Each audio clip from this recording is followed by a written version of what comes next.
થવા દેતો નથી. પ્રેમ કોઈને વિદુર થવા દેતું નથી. પ્રેમ કોઈને વિધવા થવા દેતું નથી.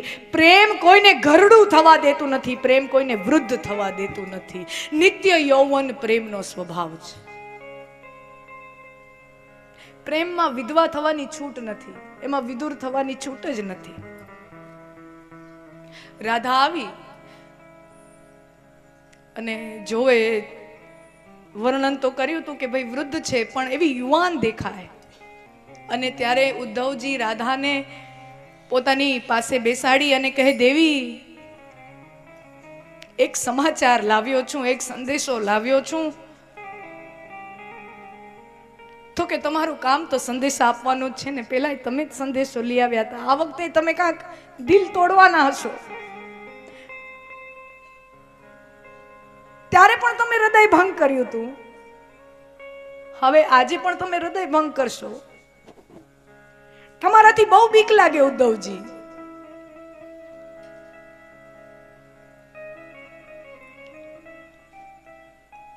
તમે કાંઈ બોલો ને એની પહેલા મારા પેટમાં ફાળ પડે. આપણે કાલિંદીના ઘાટ પર શિલા છે, ત્યાં જઈને બેસીએ. કાલિંદીનો સહારો મને હોય, તમે ધીરે ધીરે જે પણ સંદેશો લાવ્યા હોય, મારું હૃદય એક વખત તૂટ્યું છે, આ હૃદય તૂટેલું પડ્યું છે, હવે તમે જીરવીને ધીમે ધીમે જે પણ સંદેશો આપવાના હોય આપજો. ઉદ્ધવજી અને રાધાજી કાલિંદીના ઘાટ ઉપર જે કાળમીઢ પથ્થર હોય એની પાસે પહોંચે અને પથ્થરમાં મોરપીંછ ખોસેલું હોય. કૃષ્ણ ગયા ત્યારે કૃષ્ણ ભગવાન રાધાજીને વાંસળી આપીને ગયા અને એક મોરપીંછ આપીને ગયા. રાધાજી કહે, એ મોરપીંછ મેં આ શિલામાં અહીંયા ટેકવીને રાખ્યો છે. આ કૃષ્ણની યાદ છે, કૃષ્ણની સ્મૃતિ છે. અને આ શિલા એ ઈ જગ્યા છે, આ પથ્થર ઈ જગ્યા છે કે જ્યારે વ્રજ છોડતી વખતે કનૈયો મને છેલ્લી વખત મળવા આવ્યો હતો. આ ઈ જગ્યા છે કે જ્યાં કૃષ્ણ મને છેલ્લી વખત મળવા આવ્યો હતો. અને ત્યારે ઉદ્ધવજી કહે છે, રાધા દેવી, કૃષ્ણ આપણી વચ્ચે નથી.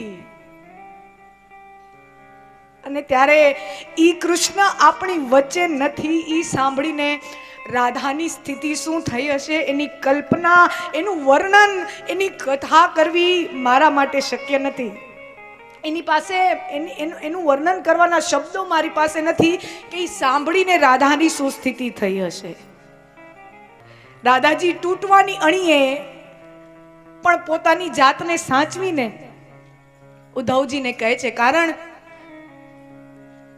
કારણ કે હું હવે આ વ્રજની વડીલ છું. આ આખું વ્રજ મારા ખોળે બેઠું છે. હું જો અત્યારે ધીરજ ખોઈશ, હું જો અત્યારે સંયમ ખોઈ બેસીશ, હું જો મારા મનનું કાબુ ખોઈ બેસીશ તો આ વ્રજવાસીઓને કોણ સાચવશે? આ ગોકુળવાસીઓને કોણ સાચવશે? પ્રેમ છે ને બીજાનું ધ્યાન બહુ રાખે. પ્રેમ બીજાનું ધ્યાન બહુ રાખે. જેને જેને પ્રેમનો અનુભવ થયો હોય ને એ બીજાની લાગણીનો ક્યાંય ઠેસ ન પહોંચે, એને ક્યાંય એનું ધ્યાન બહુ રાખે.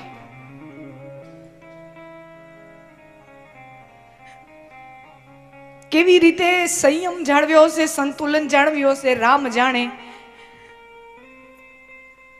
અને ત્યારે રાધાજી ઉદ્ધવને કહે, ઉદ્ધવ તમે ભલે કયો કૃષ્ણ આપણી વચ્ચે નથી, પણ જો આ શિલામાં ખોસેલું મોરપીંછ અહીંયા હોય, જો આ કાળમીઠ પથ્થર અહીંયા જ હોય, અને જો આ ગિરી પર્વત પણ અહીંયા જ હોય, તો મારો કૃષ્ણ પણ અહીંયા જ છે, એ ક્યાંય ગયો જ નથી. મારો કૃષ્ણ ક્યાંય જઈ જ ન શકે. જાય એ કૃષ્ણ નહીં, કૃષ્ણ એ શાશ્વત મૂલ્ય છે. કૃષ્ણ ક્યાંય જઈ શકે એમ જ નથી. આ તો ફૂટી ગયા ભાગ ગોકુળવાસીઓના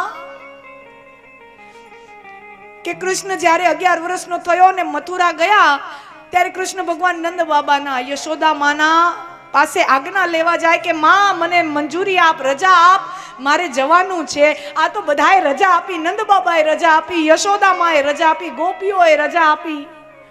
એ લોકોના ભાગ્ય ફૂટી ગયા, એને રજા આપી તો કૃષ્ણ નીકળી ગયો. મેં તો મારા કૃષ્ણને રજા જ ક્યાં આપી છે? મેં તો મારા કૃષ્ણને મારી પાસેથી ક્યાંય જવાની છૂટ જ નથી આપી, તો મારો કૃષ્ણ જાય જ ક્યાં? ઈ જ્યારે છેલ્લી વખત મને આ કાળમીઠ પથ્થર પાસે મળવા આવ્યો ને, રજા લેવા આવ્યો મારી પાસે, ઈ શિલા ઉપર બેઠા, હું એમના પગ પાસે બેઠી. આખા ગોકુળ ગામની રજા લઈને આવ્યા છે. હવે મારી છેલ્લી રજા લેવા માટે આવ્યા. અને કૃષ્ણ તો કૃષ્ણ છે. ધીરે ધીરે હું દુઃખ જીરવી શકું એ રીતે મને કહે કે રાધે, મારે હવે જવાનું છે. રાધે, મારે હવે ગોકુળ છોડીને, તમને છોડીને મારે જવાનું છે. યદ ગત્વા ન નિવર્તન્તે. આગળ જઈને મારે અર્જુનને ગીતામાં આ બોધ આપવાનો છે. યદ ગત્વા ન નિવર્તન્તે, કે જે જાય છે એ ફરીથી પાછા ક્યારેય આવતા નથી. તો આ વાત મારા પર પણ લાગુ પડે છે. રાધે, હું અહીંયાથી જાઉં અને કદાચ પાછો ન પણ આવું. રાધે, હું પાછો નહીં આવું, જઈશ, પાછો નહીં આવું. તને જવું છે ને કાના, તું જા. તારે બહુ મોટા કામ કરવાના છે ને, તને હું નહીં રોકું. તને હું નહીં રોકું, તારે બહુ મોટા કામ કરવાના છે ને,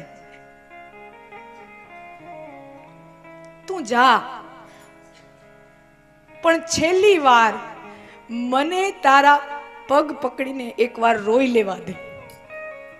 તું જા, પણ મને છેલ્લી વાર તારા પગ પકડીને રોઈ લેવા દે.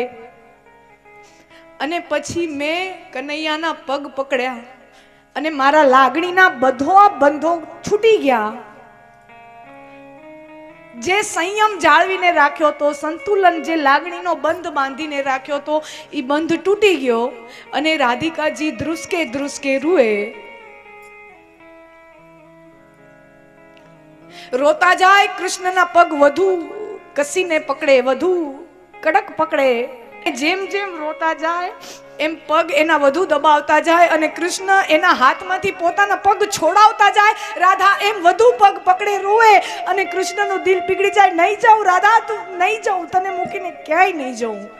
રાધા, નહીં જાઉં, નહીં જાઉં, ચૂપ થઈ જા, નહીં જાઉં. અને પછીથી મારો કૃષ્ણ મને છોડીને ક્યાંય ગયો જ નથી. પછીથી મારો કનૈયો મને છોડીને ક્યાંય ગયો જ નથી. આ તો ફૂટી ગયા ભાગ વ્રજવાસીઓના. એને કૃષ્ણને જવાની રજા આપી. મથુરા છોડ્યું, ગોકુળ છોડ્યું અને મથુરામાં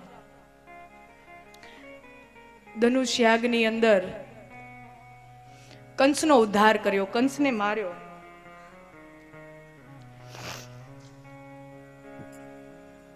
અને પછી વિદ્યા મેળવવા માટે સાંદીપની ઋષિના આશ્રમે જાય.